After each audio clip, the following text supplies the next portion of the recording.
and we got a good one for you today. We have the brothers here from the I.S.U.P.K, the Israelite School of Universal Practical Knowledge. They're going to tell us a little bit about themselves, who they are, what they do. So with that, I'm going to introduce Captain Saparyah. Thanks for having us, man. We appreciate it, too. Right, I'm Captain Saparyah of the Israelite School of Universal Practical Knowledge. Along with me, I got some brothers some officers at that from the Eastern Shore School. If y'all could introduce yourself also. I'm officer of 1,000, Aisha Allah. I'm officer of 500, Mother Allah. Officer of 50, Tazawad. If I could, we are in the Israelite School of Universal Practical Knowledge under commanding General YAHANNA, just to be clear. I appreciate that. I'm happy to have you guys here. You guys have been in the news recently, and I'm glad that actually some national attention has been brought to you all's group again, because as my show exists to expose like the Black community to different parts of who we are, so we can all come together, understand each other a little bit more, so that we can, the overall goal is to build unity. And so now that you guys are in that time of having that spotlight, I wanted to be a part of bringing a positive introduction of you all to the Black community. So I know you guys stand for what you say is providing solutions for the Black community, but what can you tell us about, like, what is the I.S.U.P.K? Well, in a nutshell, the I.S.U.P.K, the Israelite School of Universal Practical Knowledge, is a licensed faith-based organization. All right, and it was established in 1969. We've been teaching this truth since the 60s. You understand? We've been raised up from the slaves. That's where we get a bulk of our knowledge from, you understand? But yeah, we're a non-profit, faith-based organization that teaches that the so-called Blacks, Hispanics, and Native American Indians are the true biblical Jews of the Bible, and that our oppressor is the devil that Bible speaks of, you understand? Understand. It's very imperative for Blacks, Hispanics, and Native American Indians to know our identity, and that's one of the major things that we teach here. Absolutely. So where are you guys all located? Are you local? Are you national? Hey, look, we local down here in the Eastern Shore, Ocean City. Brothers being raised up, Baltimore. I mean, all over the earth. Canada, Brazil, Haiti, Jamaica, Trinidad, UK. And the list goes on all throughout the states. It's a national thing. We major, you understand? Like Kanye said, we major in this song, you understand? Yeah, for sure. It's a major thing, yeah. So if folks who are listening, if they wanted to learn more about you all, where could they go? Do you guys have a website? Do you have any social media that you want to share? Oh, yeah. We got a website, ISUPK.com. All the links is there to our social medias. We got multiple Facebook accounts for all the zones. Facebook, Twitter, Instagram, the list goes on. So the big social media accounts or what have you. So Awesome. You can check us out there. But, mostly everything is on that site, ISUPK.com, along with a lot of our programs. You can find it there also. Okay. So you told us like who you guys are, like where you operate and things of that nature. What is like the purpose of the I.S.U.P.K?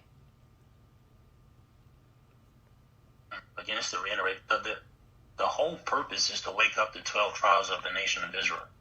Okay. That's the purpose. And to bring our nation back together, back to one, like we spoke earlier about that coming together aspect. we breaking back the 12 tribes back together as the Lord intended.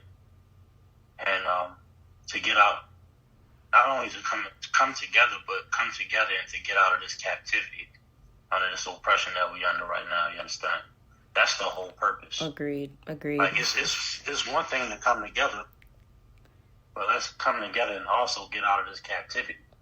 Yes, that makes me think of, again, like something else I talk about on the show was like part of the coming together also is in truth. Like we have to be honest with a lot of things, not just, our past and our present, but we have to be honest with each other.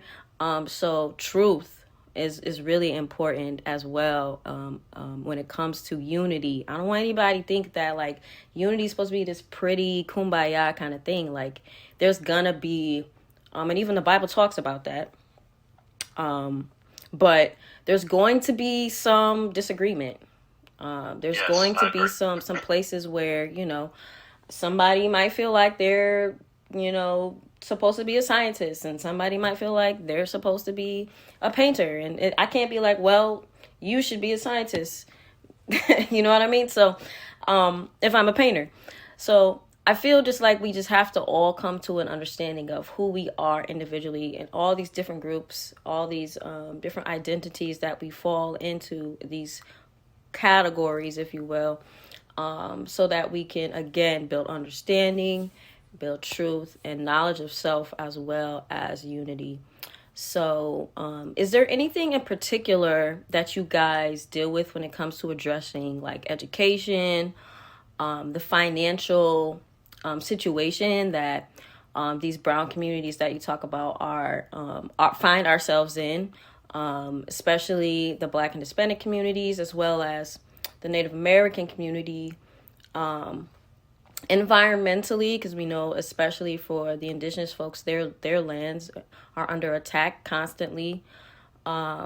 Politically, I spoke a little bit earlier about how I feel like we need our own party because the two-party system is not working.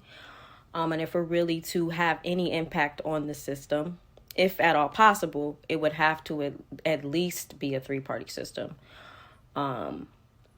Or multiple parties, more than three. And then also health. I know you spoke on mental health before in the community and community building. All right, not a problem. Hey, first you started with education, right? Yeah. Let's start on that. The school does offer education K-12. Got assistant school that teaches. We got brothers in the school that's in the field of education all throughout the school on a K-12 level, on an adult level, all the way up, you understand? Also, what's important about that education is we're not subject to certain ideologies and certain philosophies that ain't supposed to be in the school system. Right. You understand? That's where Eurocentricity, in my opinion, comes in, like this European mindset of whiteness being, first and most important and the only thing that's talked about. If that's what you mean. Yeah, absolutely. Yeah. Absolutely. It's a crafty thing that the oppressor does in the educational system to further our oppression. Absolutely. It's not really, it's a crafty thing, so it's hard to see. Yeah, it's very insidious. I agree with you on that. What about financially? Right, financially also, this ties into the first question. We got a class talk about also you're right, Black economics. Awesome. That teaches Black financial literacy. Amazing. Black financial history. All those things like that. And look, and really to add outside of that, right? When we follow in the Bible, right? The Bible don't say we can't do business with other, like Solomon did business with other nations. I'm saying the Bible ain't against you making money. So you're saying it's more so about the how, right? How are you doing it? How to, and also this other religious organizations and philosophies and doctrines damn near destroyed the Black dot. before this so-called dream, like it's many generations that haven't seen a black city. Yes, I agree with you. Generation Z and the so-called millennials, right? Yeah, of course. We've these generations growing up, never seen black corner stores, black gas stations, black bakeries, black everything that you go to was black. Right. The markets, the schools, the hospitals is black, and we think how things are today was how it's always been. Right. But that so-called dream, that Martin Luther King dream, those philosophies, then eradicated the black dollar and eradicated the black businesses. And nobody wants to talk about that. Like the scriptures say, in Isaiah 56, if you want to get it, I think 56 or 59, I.S.U.P.K, that talks about the leaders letting the beast come in to devour us. Mm-hmm. These leaders, they came in and devoured us in every way. Listen, and all these questions that you ask me right now, they devoured us educationally. Yeah. We had our own schools. Right. We had our own hospitals. We had our own banks. This happens because like often I start these conversations with my guests and it starts to lead to other topics that are like whole other like episodes. And when you said it was something that you just said recently, banks, I'm thinking Black Wall Street. Like they don't want to talk about what happened to Black Wall Street. They don't want to talk about all of these other Oklahoma. Yes, in Tulsa. Like they don't want to talk about all of these other racial massacres that occurred that destroyed black communities where there were, like you just said, black schools, black teachers, black banks, black businesses. You know, we owned property. We owned business homes. We owned a lot of things, and we had political power, sometimes too much, like in Charleston, for example, where they literally ran off all of the people in the black community because they had too many folks in seats of power. I believe it was the House of Representatives at the time. So they ran all those people out and put white people in those places. And obviously, like, man, you could go on forever about health, how it impacts our health mentally and physically, the foods we eat. You've been talking about it already, like the shackles that it puts on our minds, and how it breaks apart our community. Right, absolutely. Like, also, just to touch on what you also said, you said they came in and physically destroyed us, but not only that, it was all by design. Mm-hmm. The coding, the laws, things was put in place for us to fail. Absolutely. In those businesses. Yeah. And then what did they do after that? They moved in other nations. Mm-hmm. The so-called Koreans, the so-called Chinese, the so-called Arab in our community with businesses. But I can't set up shop in the Arab community. Right. It's so many fallacies in this system, this white supremacist system. It brings up so many things in my mind what you're just saying right now, because I remember watching a post talking about how white supremacy and racism is like narcissistic abuse, and how different groups are pit against each other, just like in a narcissistic abuse situation where, you know, there's a golden child, which would be like the Asians, and this is not my idea. So I'm getting this from another person who posted this, and that's in the black community. We're the scapegoat. We are the black sheep, and all of the failings and problems of society are blamed on us. Meanwhile, these games are being played behind closed doors to make our situations harder. One thing that comes to mind when you say that is the church. Like, you can trace how the church has been used to neutralize the black community all the way back to slavery, because those ministers at the time, they were pretty much the mouth of the master, the owner, the slave owner, because they were allowed to read the Bible in certain parts of the Bible, right? And they were in charge of keeping the slaves in line from revolting, right? And you can trace that till now to where, like, since 2013, 400, I think it's 420 or 430 billion dollars has been donated to the Black church. And where does that money go? Exactly. It goes in their pockets. It calls them greedy dogs in the Bible. Yeah. It calls, literally, like, this ain't my own words. It calls them greedy dogs in the Bible. These religious and political leaders or what have you. Also to touch on another thing you mentioned, you said you mentioned health and mental health. Mm-hmm. Really important. If you wanted me to touch on that, I could. Yeah, that's a really important topic right now. I think a lot of people are talking about mental health. Right, especially with the brother that just committed suicide. The brother that was the DJ, I forget his name. I don't know. Yeah, the DJ on the Ellen show. Yeah, Twitch, aka Boss. I think he's known as Boss as well. Right. Well, our stance on it, or just in general, mental health, especially in the Black community, it's a lot of trauma. Definitely. It's a lot of trauma and hurt and pain that's not diagnosed. Mm-hmm. You know what I'm saying? We deal with a lot of untreated mental health issues. Absolutely. And nobody's pointing it out, and nobody's telling anybody to go see a doctor. Mm-hmm.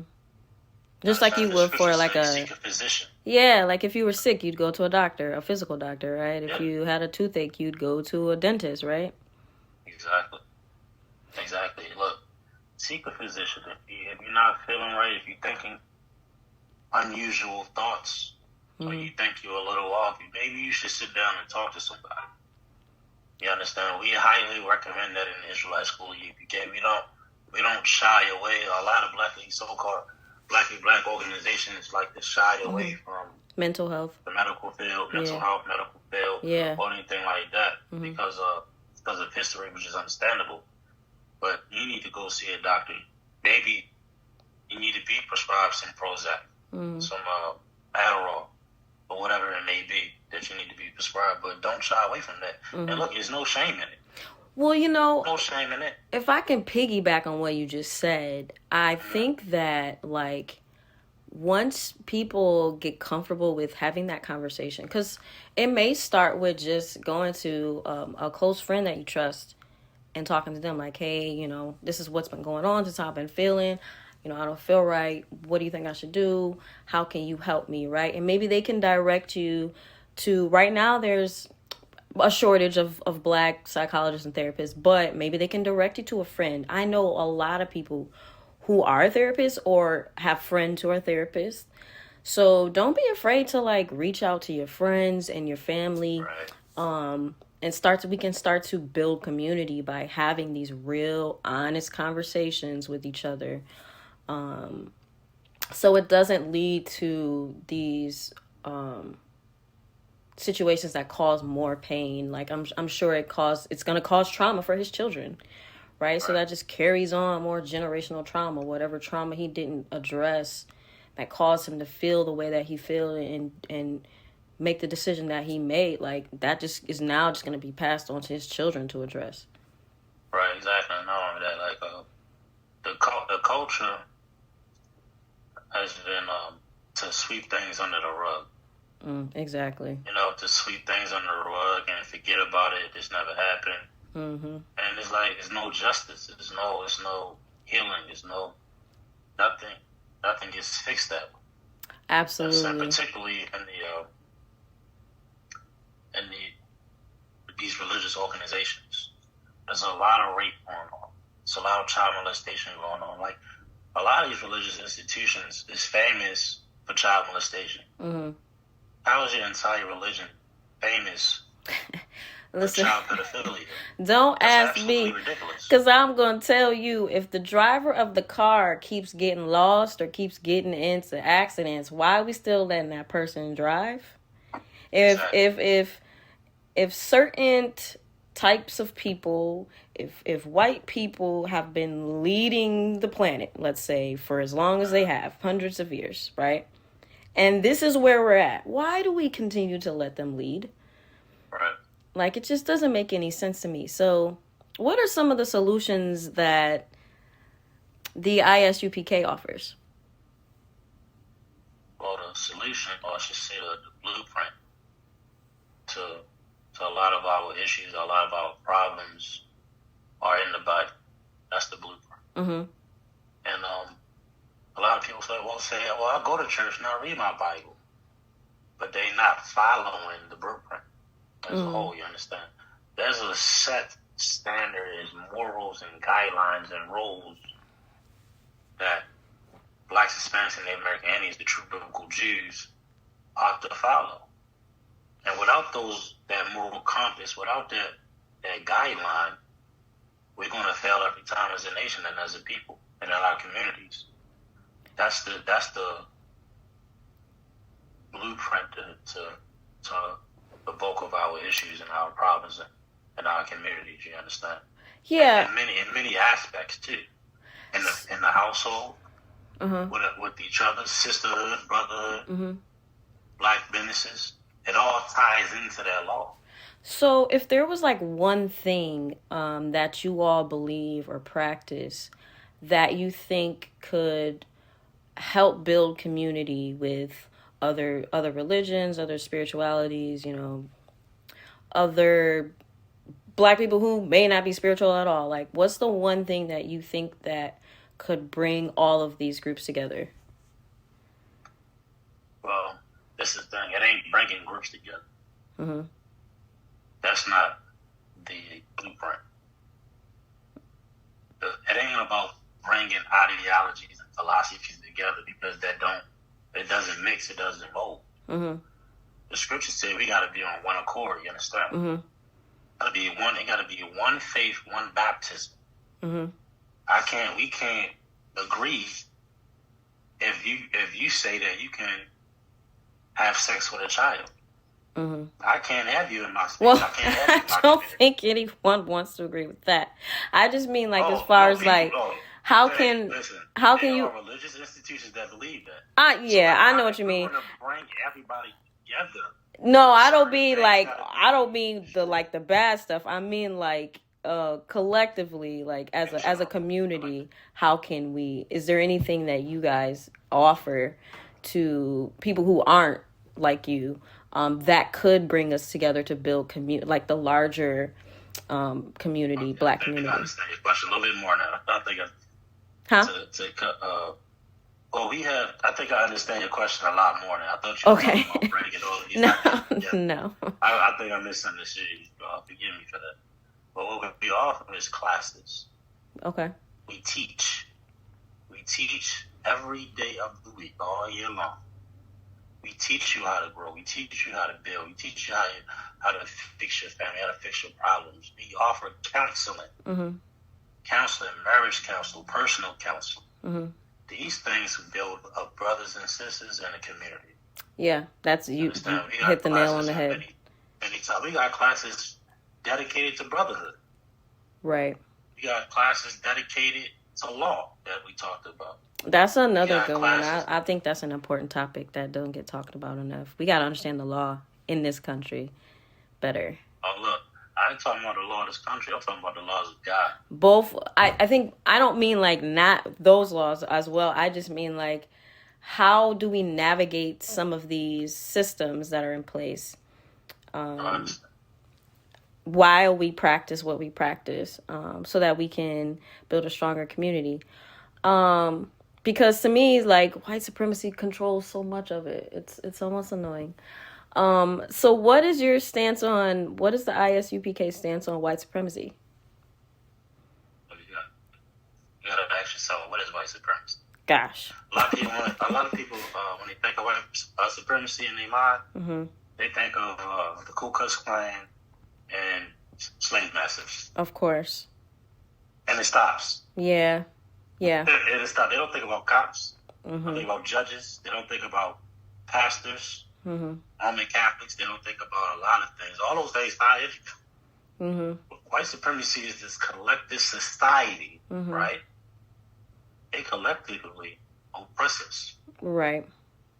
They collectively oppress us. It's just not a certain group.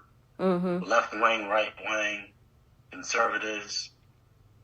Well, I think that's another thing that white supremacy does, is it creates these divisions of different groups. Because I love studying, like, and understanding more about ancient African just cultural practices, like, because there's so many languages, hundreds of languages, thousands of languages. There's thousands of different tribes and thousands of different cultural practices and all. There's so much, we could probably never understand it all by the time we leave this earth. But I think that one thing that sticks out to me is what I've been saying is this collectivism, this communalism, where there's differences, but what do we agree on that works for the larger whole? Because there's like positions that people play even within the smaller community. You know what I mean? Somebody's the warrior, somebody's the medicine man, somebody's, picking the vegetables and things that we eat. Somebody's teaching the kid. Like, there's always going to be different parts of the community. But white supremacy creates division amongst those groups, even though we need each other. I agree, especially with classism. Yeah. Especially with classism, you make a certain amount of money, you ain't dealing with all black folk. Right. You know what I'm saying? That's our oppressor has created that society. That white supremacist society is the society that we're supposed to be separate from. What I mean by society, I should say the word world. The word world. We ain't supposed to be a part of their world. Right. We ain't supposed to be a part of their age and society, their customs, their cultures, their way of life. We ain't supposed to be a part of it. And because we're a part of that, we separate. Like you mentioned, that because we're a part of that society, we separate ourselves from each other. Right. Like they do. We ain't supposed to behave like that. We got our own culture. It's like, so white supremacy to me, like, includes like this internalized anti-blackness, anti-African, anti-collectivism. It's very individualistic. It's like, mine is best, the only way. Like, and again, like, going back to my example of the smaller community, like, it pits farmers against teachers. Like, who's more important, the farmer or the teacher? Neither one is more important than the other. They're both important.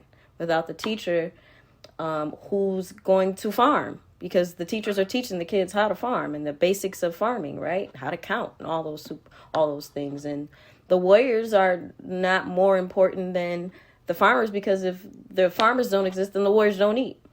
So the interconnectedness and how we can all work together with our own special talents and, skills that we bring and knowledge that we bring to the table. I really want people to understand that white supremacy seeks to divide us and prevent all of that collectivism from happening. And I am talking about white supremacy on Sundays, on my Sunday show. It's called Soapbox Sundays. And so right now I'm going through the definition of white supremacy. I think we're on like characteristic number 6. And hopefully I'm breaking it down pretty clearly to people, because just because we're black doesn't mean we can't participate in or perpetuate that system of white supremacy. Like, so we got to self-check our own behaviors, because we've internalized it, because we've been surrounded by it for so long that we sometimes don't even recognize it as different. The scripture said we are in the neck of thy enemy, meaning we very much intertwined with this oppressor that we're under currently. Yeah. So as far as like the media right now and like popular culture, news, whatever you want to call it. So the Hebrew Israelite topic has come up a lot, especially because of Kyrie and some of the things that Ye has been saying. I think he's very different from different ideological groups that are claiming him, But I think what we all can agree on, like what Kyrie is saying, and what Ye is saying, and what I'm saying, and what you guys are saying, I think there is a large amount of that is all the same, which is, how is the Black community being impacted? So one question that I have for you all is, do you believe in this level of white supremacy that certain types of communities are trying to accuse you guys of? Well, these other nations, they've always tried to slander our name. Mm-hmm. Regardless of what organization they may be, to the Black Panthers or any other movement, they always tried to slander anything that it shows some type of positive impact towards the Black community. Absolutely. In any way. You know what I'm saying? They tried to call us many things. They tried to call us criminals. Mm-hmm. And Israelites are not criminals. We follow that law. Right. You can't be a murderer if you're an Israelite. Here in the Israelite school, ISUPK, you can't do a drug. Mm-hmm. You can't be alcoholic. Mm-hmm. You can't be a whoremonger. You gotta follow this book for real. Right. And in this school, the I.S.U.P.K, we ain't just talking this book, you understand? We live in it. Right. We live in this Bible for real. Yeah. In our homes, when we out in the street, and every way, shape, and form, you understand? So they'll try to slander us and try to throw some dirt on our name, but you can't really do that because we truly righteous men, you understand? Right. That are really for the betterment of Blacks, Hispanics, and the American age. That's, you understand?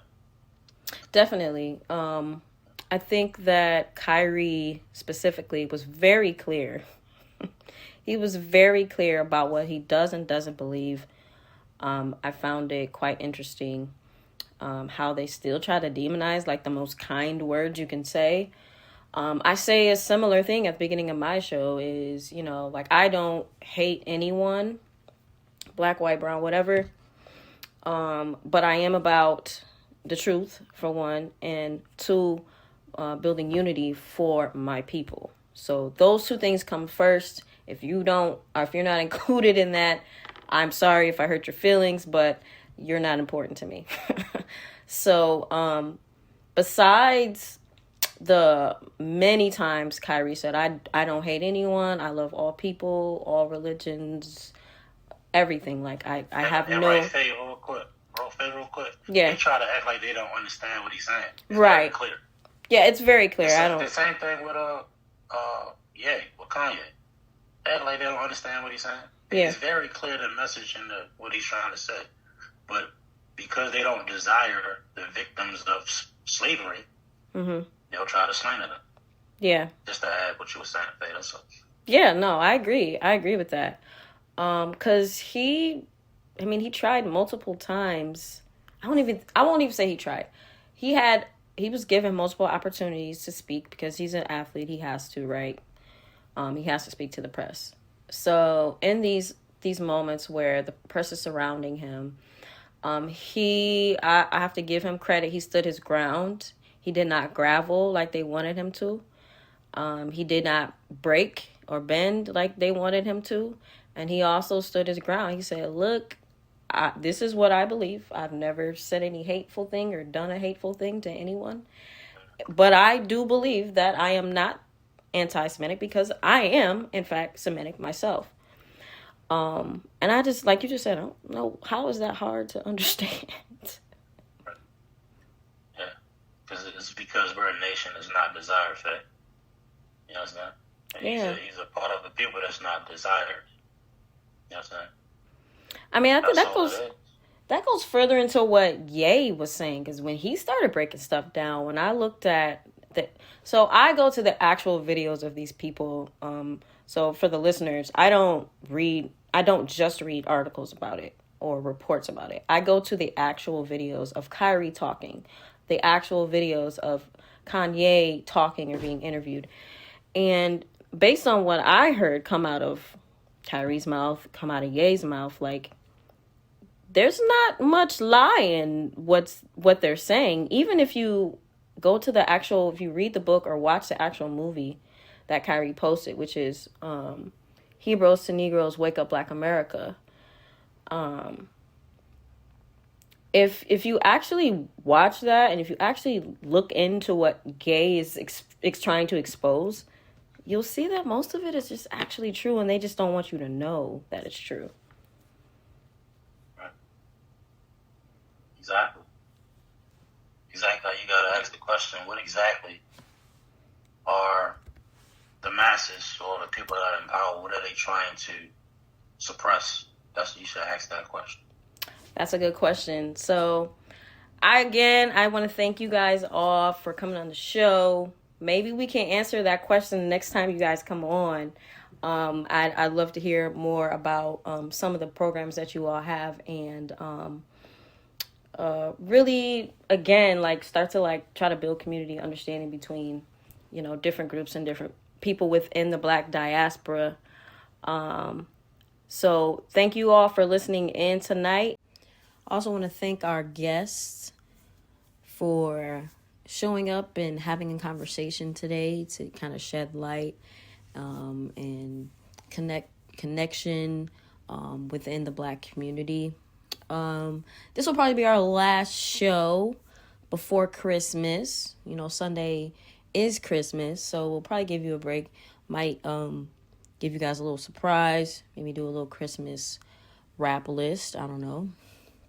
But stay tuned for that. And so we'll pick up again next Wednesday. We'll have a surprise guest. Then we'll also try to update you on the topics that we're following in the news. Probably won't get an update on Shanquilla before the end of the year. As you know, these institutions like to wrap up their work and get a good break from dealing with all the negativity in society. But maybe we'll have an update on some new topics that pop up over that time period. So this Wednesday, today, our next show will be next Wednesday. Until then, y'all stay Black, stay woke, peace and love. Enjoy your holiday or however you celebrate this time. Peace.